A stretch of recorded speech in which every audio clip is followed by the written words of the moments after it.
Excuse me, आप सीधा बैठो। सीधे ही बैठे।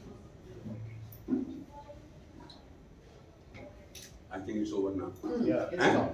नमस्कार जी, मैं हूं योगेश वर्मा और मेरे साथ हैं गौरी प्रधान। हम यहाँ पर आपके सामने हैं फॉर टॉकिंग अबाउट हमारा नई फिल्म बन के आ गई है बाजार में और 12th में उसका रिलीज डेट है। फिल्म का नाम है a winter tale at Shimla और ये कहानी की the woman centric film it is and she is playing the lead role. तो थोड़ा सा अपने बारे में, थोड़ा फिल्म के बारे में और फिर गौरी जी को तो आप सब जानते हैं कि गौरी जी से आप कितना मर्जी सवाल पूछिए। मैं फिल्म इंडस्ट्री से ताल्लुक नहीं रखता हूँ, मैं कॉर्पोरेट वर्ल्ड में था अभी तक। 3 साल पहले I was running as managing director of different Indian well known companies. लेकिन मेरी बचपन की एक चाह थी एक फिल्म बनाने की, क्योंकि मैं in my younger days I used to be an actor. Theatre में बहुत मैंने काम किया है। मेरे बाकी दोस्त उस समय के जो थे वो बड़े बड़े स्टार बन गए, अच्छे प्रोड्यूसर डायरेक्टर हैं दिल्ली में, एनएसडी के ग्रुप वाले सब। मैं एनएसडी से नहीं था लेकिन मेरे दोस्त यार सब एनएसडी के थे क्योंकि मेरा शौक इस तरह का था। ऐसे कुछ हालात हुए जिंदगी के और उस जमाने की बात कर रहा हूँ 70s की, कि उस वक्त इतना अवसर भी नहीं था, टेलीविजन भी नहीं था, तो आपको अपना घर चलाने के लिए कुछ ना कुछ नौकरी करनी पड़ती थी। और unfortunately I was trained as an engineer from BITS Pilani, famous institution है पिलानी। वहाँ से मैंने बीई और एमई दोनों करी थी और वहीं मैं थिएटर करता था। तो मैं वहाँ से आया और दिल्ली में मैंने थिएटर करना शुरू किया और उसी घर के मेरे हालात एकदम उलट पलट हो गए उन्हीं दिनों। तो मुझे सीरियसली नौकरी करनी पड़ी। 40 साल तक मैंने नौकरी करी। मैंने ना थिएटर की तरफ मुड़ के देखा, ना मैंने फिल्म की तरफ देखा। तभी मुझे फिल्मों से कोई सरोकार का एज एन ऑडियंस भी ज़्यादा नहीं था। कोई बहुत अच्छी फिल्म किसी ने कहा, फैमिली ने बोला तो जाके देख ली। मुझे डर लगता था फिल्मों से कि एक बार मैं जाऊंगा तो उस फिर फंस जाऊंगा थिएटर एक्टिंग में। तो 40 साल तक मैंने खूब अच्छी नौकरी करी, अपनी जो मेरे को पद मिले जीवन में मैंने सब अच्छी तरह निभाए। 60 पे मैंने सोचा कि भाई मैं जिंदगी में जो करना था अब अच्छी हैसियत बन गई, सब तरह से अब सब जिम्मेदारियां निभा ली, तो अब जो भी थोड़ा बहुत मेरे को पैसा है मैं मुझे फिल्म बनाऊंगा। उसकी खुद कहानी लिखी, पहले कोशिश करी कि किसी और को बोलूं, लेकिन मेरे पास समय कम था। इस उम्र में आप ज़्यादा दफ्तर से दफ्तर घूम फिर नहीं सकते जाके कि मेरी ये कहानी है इसको फिल्म बनाओ। तो मैंने सोचा मैं खुद ही बनाऊंगा, अगर कोई बनाएगा तो मुझे खुद ही लगाना पड़ेगा। तो फिल्म बनाई और फिल्म में मैंने अच्छे कलाकार लिए और जो बहुत जाने माने शायद ना हो लेकिन सब ये जानते हैं कि कलाकार बहुत अच्छे हैं। जो जैसे गौरी जी को जानते हैं कि अपने ज़माने की बहुत खूबसूरत अदाकारा थी और जब तक इन्होंने इंडस्ट्री में काम किया तो बहुत ए ग्रेड काम, बहुत बेहतरीन काम किया। तो मेरी वुमन सेंट्रिक फिल्म के जो सेंट्रल कैरेक्टर था वो 45-year-old पर्सनैलिटी है, तो मैंने इनको लिया।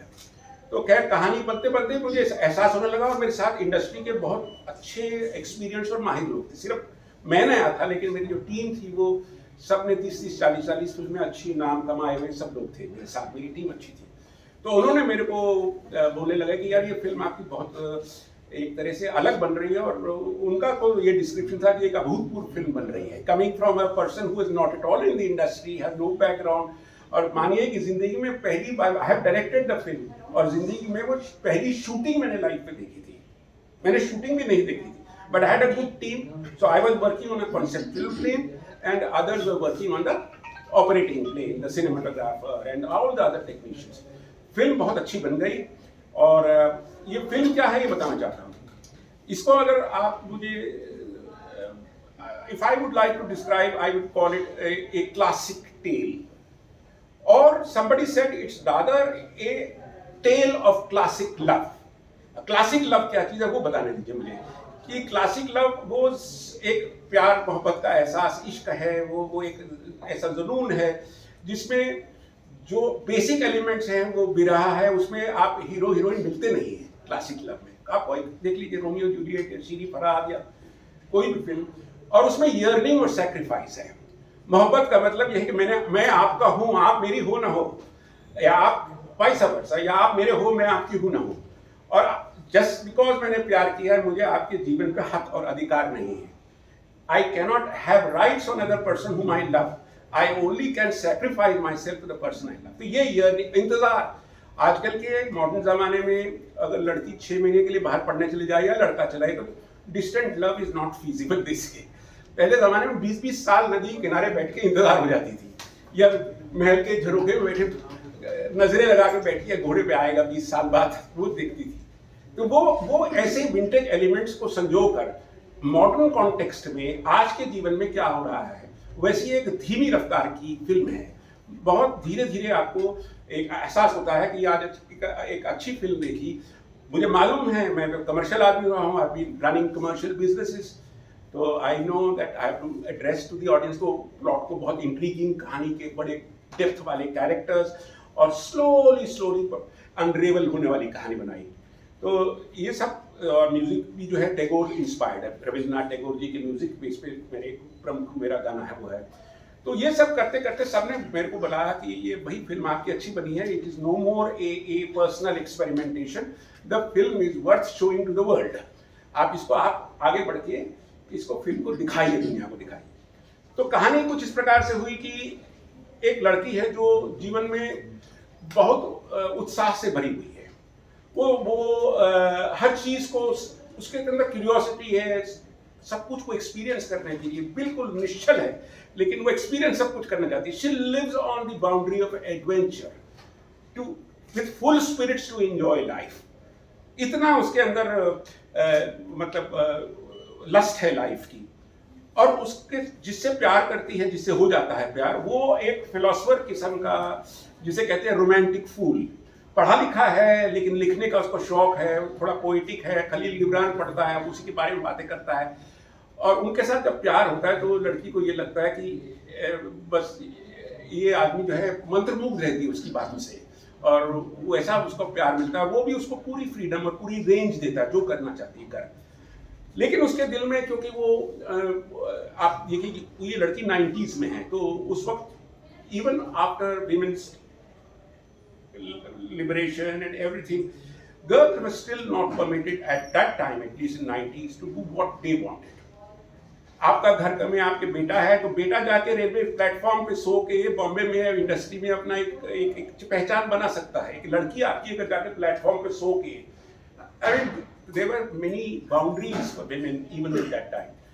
तो ये आदमी जो है वो कहता do what you want, so he's the type, उसके साथ रहती है तो ये था। लेकिन किसी भी वजह से वो जो कहानी का प्लॉट है आपस में मिल नहीं पाते, और फिर जो है ये आदमी अपने रास्ते हो जाता है, और ये लड़की एक ऐसे परिवेश पे चली जाती है जहाँ परिस्थितियाँ ऐसी हैं कि इसका हस्बैंड एक पुलिस का बहुत बड़ा अफसर है, DIG है, और पुलिस लाइन में रहते हैं। तो जानते हैं जो किसी भी ऐसे रेजिमेंट में या कॉलोनी में जब टाउनशिप में होते हैं और आप DIG की वाइफ हैं तो आपका स्टेटस है, एक डिग्निटी है, एक तरीका आपका सोशल रिस्पॉन्सिबिलिटीज आपके ऊपर हैं, एक इमेज बन गई है। और इनकी लाइफ में वो लड़का वापस आ जाता है। अब नाउ वो प्रोफेसर है, बहुत बड़ा फिलोसफर, टीचर, दुनिया में लेक्चर दे रहा है जो उसका सब्जेक्ट है। तो वो जब उस शहर में सब्जेक्ट देने आता है, ये जाती है देखती है तो वही है। तो इनके मन में ये फैसला हो जाता है कि हम इनसे बात नहीं कर सकते हम। तो पहले से ही अपना ऐसा बना लेती है कि उसको सिग्नल दे देती है कि भाई आप मेरे से प्लीज मेरी फैमिली, और उनके दिल में यह है कि I love my family, I love my home and I love my identity. अब ये जब मिलते हैं तो इनके बाद क्या कॉम्प्लिकेशन आती है जीवन में दोनों के, क्योंकि प्यार तो बहुत था, खिंचाव भी था, लेकिन देयर इज ये पलड़ा कि जिंदगी में अब आपकी फैमिली है, अपना एक लाइफ का डिग्निटी है, एक रोल है, एक, और उसमें वो खुश नहीं है। क्योंकि वो DIG साहब तो जो कह देते हैं यहाँ नहीं जाना है तो नहीं जाना है, ये करना है तो करना, ये पेंटिंग कर रही है क्या टाइम खराब कर रही है टाइप, यू नो। तो he had a different personality, तो उसके साथ बंधी नहीं है। लेकिन जब वो आदमी दोबारा इनके जीवन में आता है, इनको फिर से सिग्नल मिलता है कि लाइफ में मैंने क्या क्या सेक्रीफाइस किया और कहाँ मैं पहुँच गई। तो उसके बाद इनकी दिमाग की जो डायलेमास हैं, जो सॉर्ट ऑफ, तो I think she takes charge of her life, but she does what the audience does not expect her to do. कि वो ऑडियंस के जैसे हिंदी फिल्मों में या किसी भी रोमांस फिल्म में कि दोनों का आपस में एक वापस किसी प्रकार से सर्कमस्टेंसेस को ऐसा जोड़ दो करते हैं कि वो मिल जाते हैं, जहाँ वो नहीं है। जहाँ इसी बात को निखारा गया है कि देखिए ये इनकी आपस की मोहब्बत थी एक दूसरे के प्रति। और 25 साल बाद तो वैसे भी आपकी जो मैं आपको एक इंटरेस्टिंग बात बताता हूँ। ये कहानी बातों बातों में मैंने किसी अपने दोस्त को सुनाई। वो एक सुप्रीम कोर्ट के रिटायर्ड जज है, मैं नाम तो इसलिए नहीं ले सकता। तो कहने यार ये तो सबके जिंदगी में होता है, हमारी लाइफ में भी एक ऐसा था जिसके बारे में रोज हमें याद आती है। जब किसी सड़क पर जा रहे तो लगता है अरे मॉल में घुसेंगे तो वो सामने खड़ी होगी या बस की सीट के साथ बैठी होगी, कहीं एयरपोर्ट में नहीं जाएगी, 20 साल से मिले नहीं। और लेकिन अगर मिल जाए लाइफ में तो क्या करेंगे, कैसे करेंगे। तो यही कहानी है कि वो आप कहीं और पहुंच चुकी है, उसका जीवन की परिस्थितियां बदल चुकी है, वो डीआईजी की वाइफ है, ग्लोबल एक्नॉलेज प्रोफेसर हैं। Your relationship is a source of a big scandal and disruption in both families. तो how do you behave with each other. और उन्हीं के थ्रू उनसे हम चर्चा में ये बात हुई। देखिए, जब प्यार पुराना हो जाता है, 30-35 साल से जिसकी दिल में अपनी तस्वीर संजो के रखी है, जब आप उनसे मिलते हैं तो क्या अपना हक जमा सकते हैं, उनको कह सकते हैं कि देखो आप हमारी थी, हमारे साथ थी, हमने क्या क्या नहीं किया साथ में। तो उन्होंने बताया कि ऐसा होता है कि, और मेरी तो पूरी थ्योरी यही थी कहानी की, कि जब 35-40 साल निकल जाते हैं और आदमी हमारी उम्र पहुंचता है, अधेड़ उम्र में 50, 55, 60 का, तो जब वो पीछे मुड़ के अपने प्यार की तरफ दिखता है, जिसको हर एक का एक निराला प्यार लाइफ में होता है, कोई भी उससे शादी होती है, only may be 0.5% people, but दिल में तो सारी जिंदगी रहती है या रहता है। तो जब कहानी क्या फिक्शन है या किसी के रियल बेस पे है सर? अभी उनका मैं आपको परिप्रेक्ष्य बना रहा हूँ। कंप्लीट तो है। हाँ, तो जब आप प्यार के बारे में सोचते हैं तो क्या आपको अपनी फिजिकल इंटीमेसी ध्यान रहती है? फिजिकल इंटीमेसी तो उसके बाद कई लोगों से होती है, या पत्नी भी है तो सब 30 सालों में बहुत दर्द पड़ जाता है, परतें पड़ जाती है। जो आपने इमोशनल ड्रामा हुआ था, जो भी आपके all experiences of feeling overwhelm, feeling overjoyed, intimacy, वो सब चीजें भी उन पे भी पर्दा पड़ जाता है। एक चीज ध्यान रहती है, एक चीज दिल में रह जाती है, वो स्पिरिचुअल कनेक्शन। कि आप जब उसके साथ थे तो आपको नेचर के साथ, गॉड के साथ एक अंदर से अजीब सी स्पिरिचुअलिटी आती है। थ्रू हर और through him you understand life, you understand the field, जो जिंदगी का बहाव है आपको समझ में आता है। तो वो चीज जो है वो स्पिरिचुअल कनेक्शन है, गॉडलीनेस है, डिविनिटी है प्यार की, जो आपके साथ रुक जाती है। वो आपकी फिजिकल इंटीमेसी और emotional drama is not a motivational thing. ये शायद मुश्किल है किसी को समझाना 30-35 की उम्र में, लेकिन अगर 50-55-60 की उम्र में जब लाइफ के वो जिसे कहते हैं जो फ्लेम्स और फायर्स हैं बॉडी के, माइंड के, वो जब स्टडी और एक तरह से ग्लो रह जाता है, तब आपको याद वो स्पिरिचुअल आती है। तो यही कहानी है मेरे पिक्चर की। अब कहानी को तो मैं रिवील नहीं कर सकता। उस कहानी में जो बहुत डिफिकल्ट रोल है वो इस लेडी का है। तो ये बिल्कुल इनके सेंट्रिक है कहानी।